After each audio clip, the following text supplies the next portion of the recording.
Olá, bem-vindos ao Portal de Luz. Nós falamos aqui nas últimas semanas sobre a importância da educação na infância.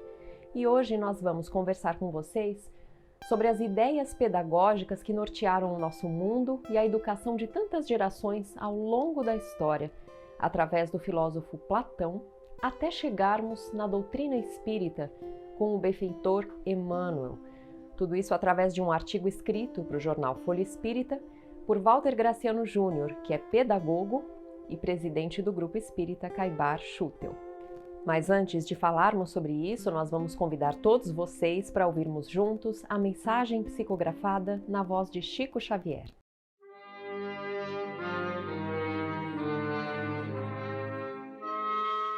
Quanta aflição desaparecerá no nascedouro, se souberes sorrir em silêncio. Quanta amargura esquecida, se desculpares o fel. Rogas a paz do Senhor, mas o Senhor igualmente espera por teu concurso na paz dos outros. Reflete nas necessidades de teu irmão, antes de lhe apreciares o gesto impensado. Em muitas ocasiões, a agressividade com que te fere é apenas angústia, e a palavra ríspida com que te retribui o carinho é tão somente a chaga do coração, envenenando-lhe a boca. Auxilia 1000 vezes, antes de reprovar uma só. O charco emite correntes enfermiças, por não haver encontrado mãos que o secassem, e o deserto provoca sede e sofrimento, por não ter recebido o orvalho da fonte. Deixa que a piedade se transforme no teu coração em socorro mudo, para que a dor esmoreça. Não estendas a fogueira do mal com o lenho seco da irritação e do ódio. Espera e ama sempre. Em silêncio, a árvore podada multiplica os próprios frutos, e o céu assaltado pela sombra noturna descerra a glória dos astros. Lembra-te do Cristo, o amigo silencioso, sem reivindicações e sem ruído, escreveu os poemas imortais do perdão e do amor, da esperança e da alegria no coração da terra. Busquemos nele o nosso exemplo na luta diária e tolerando e ajudando hoje na estreita existência humana, recolheremos amanhã as bênçãos da luz silenciosa que nos descerrará os caminhos da vida eterna.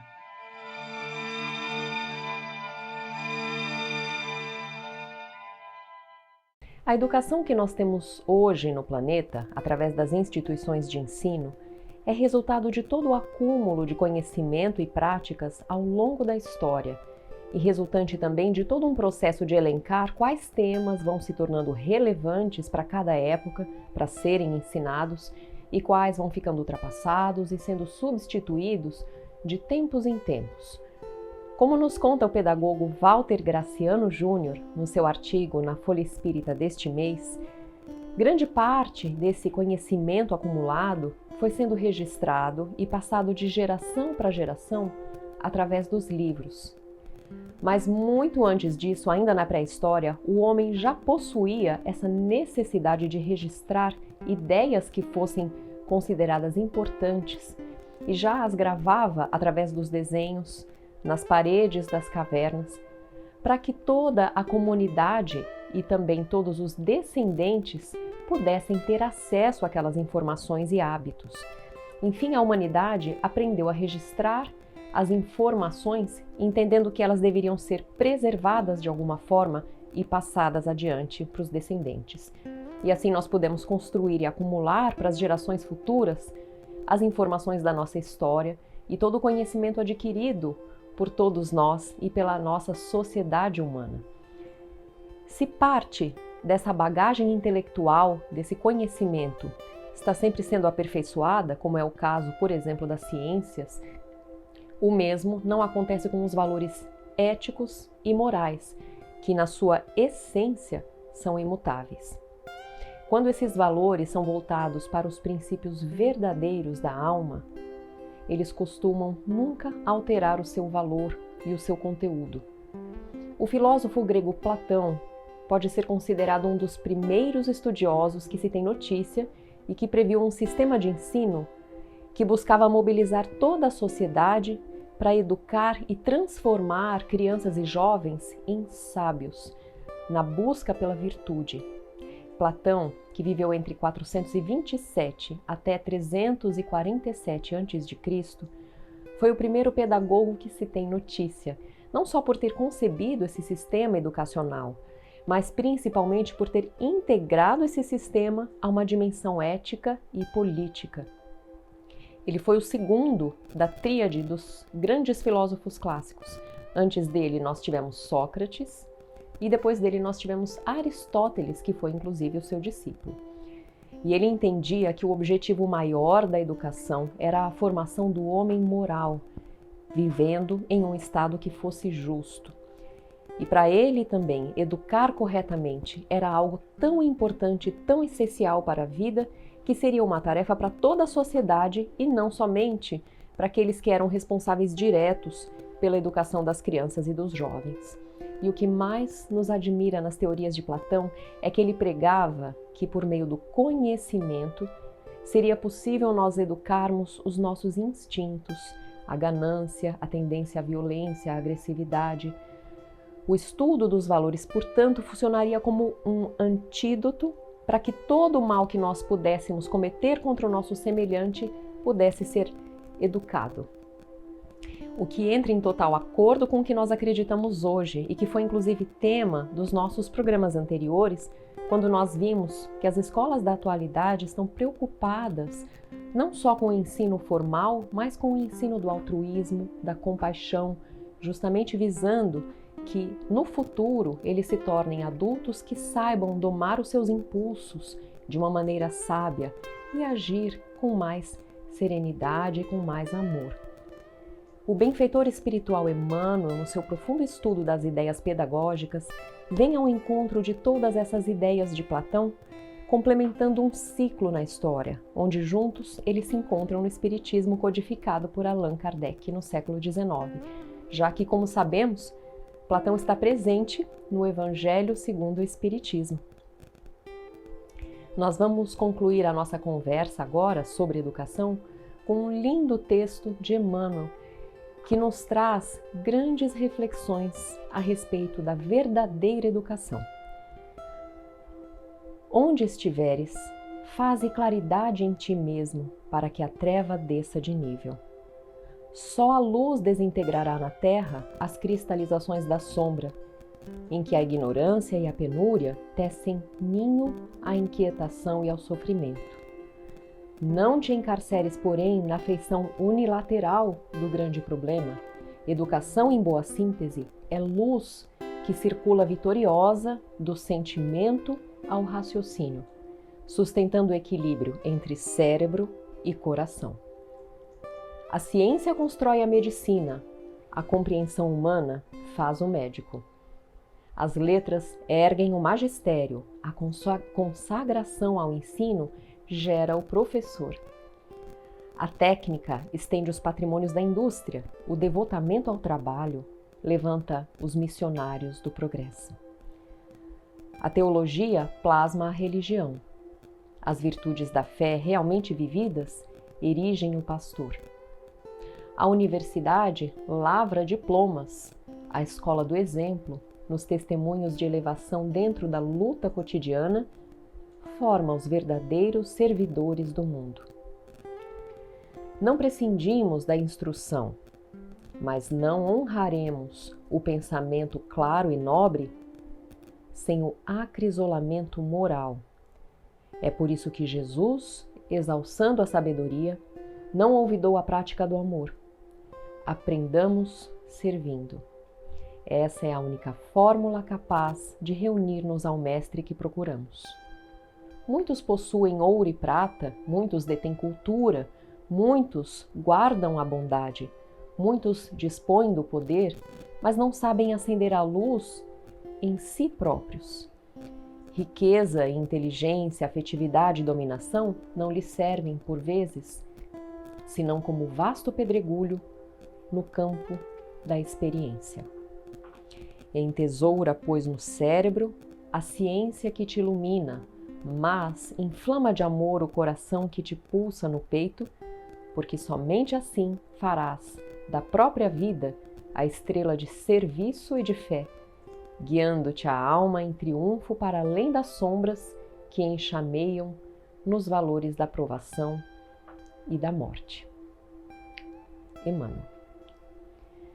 Nós vamos para um breve intervalo e voltamos já.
Creche Lar do Alvorecer é uma entidade assistencial mantida pelo Grupo Espírita Caibar Schutel. Localizada em Diadema, tem como propósito trabalhar pelo desenvolvimento de uma cultura de paz através da educação e da assistência a crianças, jovens e adultos. São 250 crianças atendidas diariamente. Conheça nossas atividades e colabore conosco pelo ideal de um mundo melhor.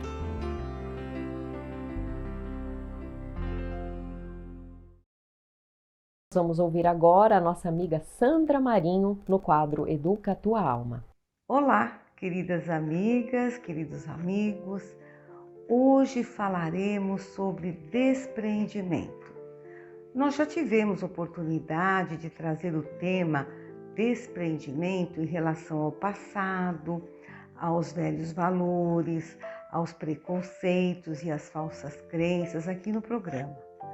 Hoje voltaremos a abordar sobre o foco do desapego das coisas materiais, o que não podemos confundir com descuidado ou negligência, mas dar aos objetos o valor que eles realmente têm e não supervalorizar ou subvalorizar a sua importância. Daí necessário percebermos a medida certa para não incorrermos em erro. O que seria supervalorizar um objeto? Seria atribuir a ele todo o valor de uma conquista. Por exemplo, alguém que trabalhou bastante e consegue comprar um carro 0 quilômetro. Algo de errado nisso? Existe alguma coisa de errado nisso? Absolutamente não. Temos todo o direito de trabalhar e empregar nossos recursos na melhoria da nossa qualidade de vida. Mas, com certeza, a vida de um indivíduo vale muito mais do que um automóvel, por mais luxuoso que ele seja e por mais sacrifício que a pessoa tenha feito para adquiri-lo. O carro deprecia, quebra, deteriora e pode ser alvo de algum acidente que o estragará por completo. Seu valor real equivale o quão útil ele é para o seu proprietário. Qualquer bem, por mais valioso que seja, não se equipara à grandeza da vida. Nossa vida é eterna, rica e progressiva. Estamos sempre evoluindo e nunca depreciamos. Já a maioria dos materiais, dos bens materiais, o próprio tempo dá conta de desvalorizá-lo.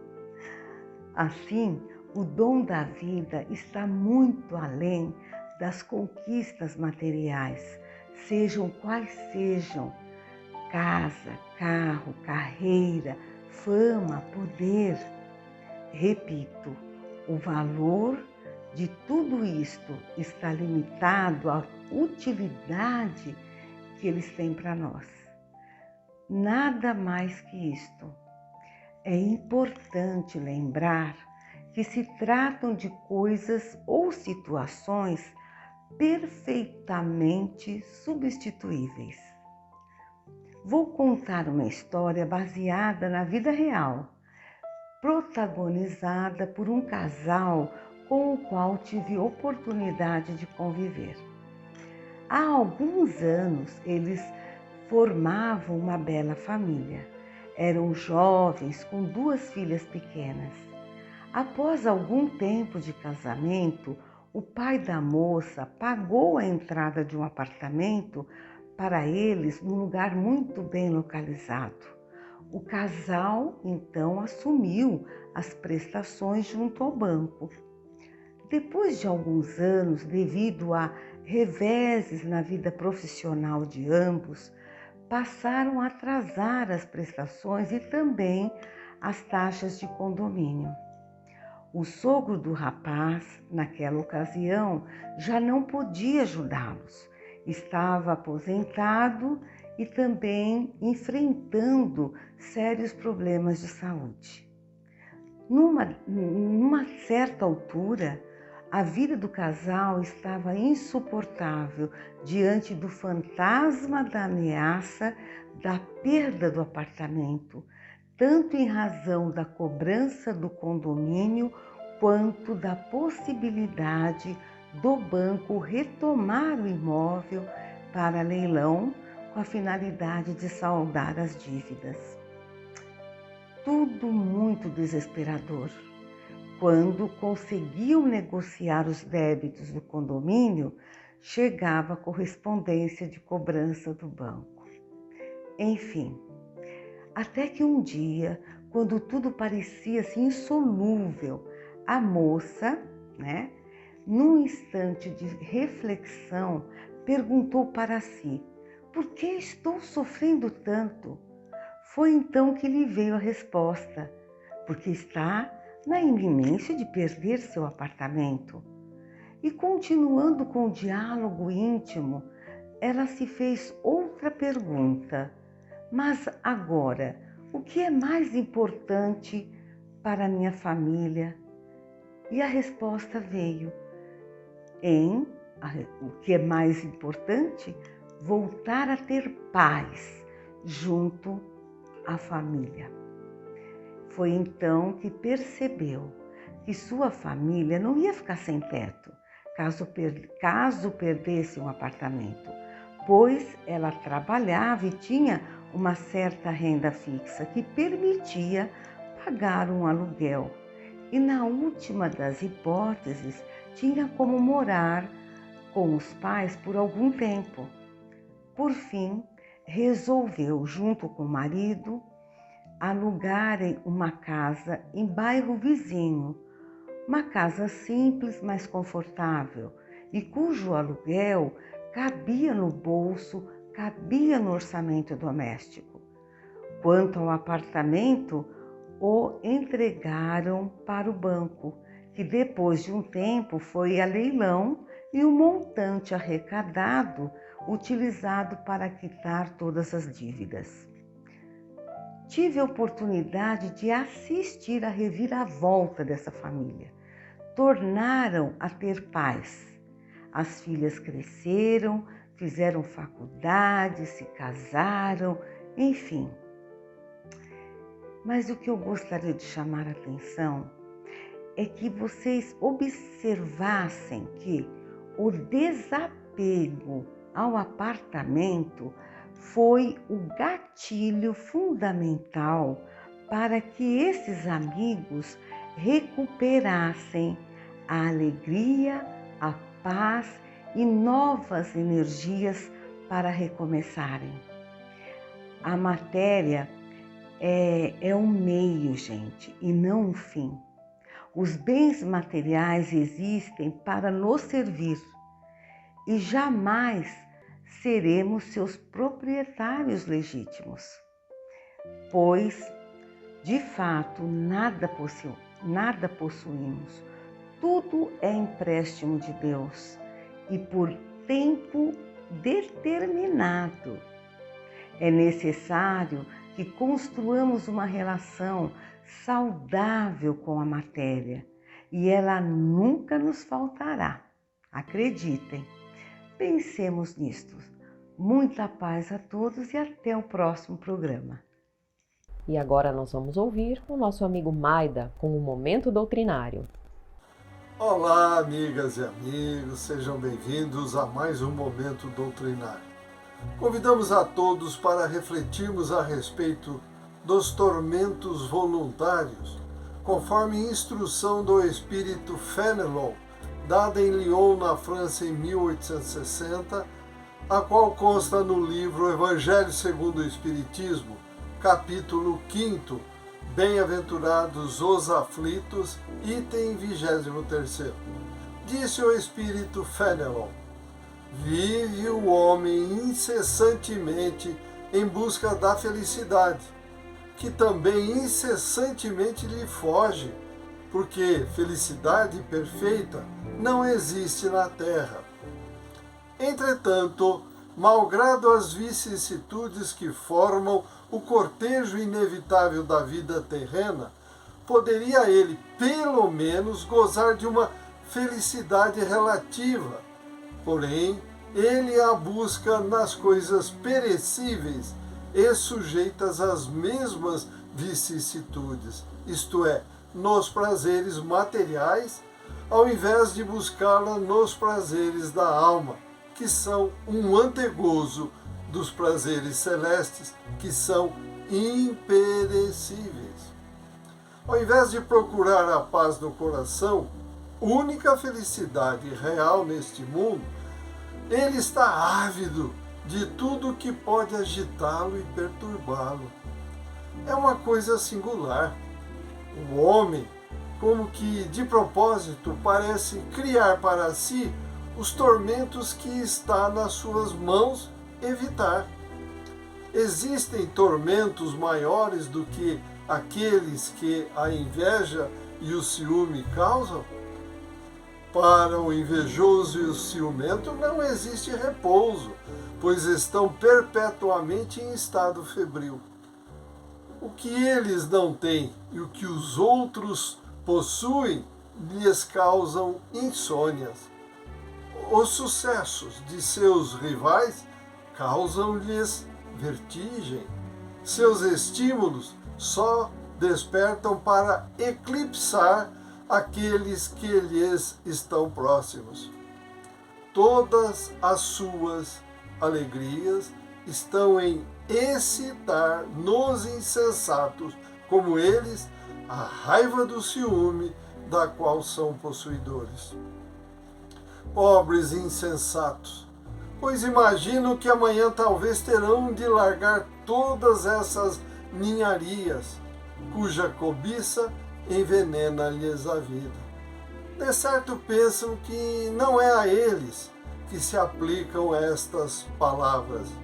Bem-aventurados os aflitos, pois que serão consolados, visto que as suas preocupações não estão entre aquelas que têm no céu as compensações merecidas. De quantos tormentos, ao contrário, se poupam aqueles que sabem contentar-se com aquilo que têm, que conseguem ver sem inveja aquilo que não têm e que não procuram parecer mais do que são. Esses são sempre ricos, pois ao olharem para baixo deles mesmos e não para cima, veem sempre pessoas que têm menos do que eles. São calmos porque não criam para eles necessidades quiméricas. E Fénelon encerra as suas orientações perguntando: no meio das tempestades da vida, a calma não é uma felicidade? Convidamos a todos para refletirmos sobre essas recomendações do Espírito Fénelon, pois a Terra é uma bendita escola onde estamos para aprender sempre e crescer espiritualmente. Agradecemos a todos pela companhia e desejamos muita saúde, paz, equilíbrio e amor no coração. Até o próximo encontro. Fiquem com Deus. Estamos encerrando por aqui. Desejamos a todos uma ótima semana e até a próxima vez.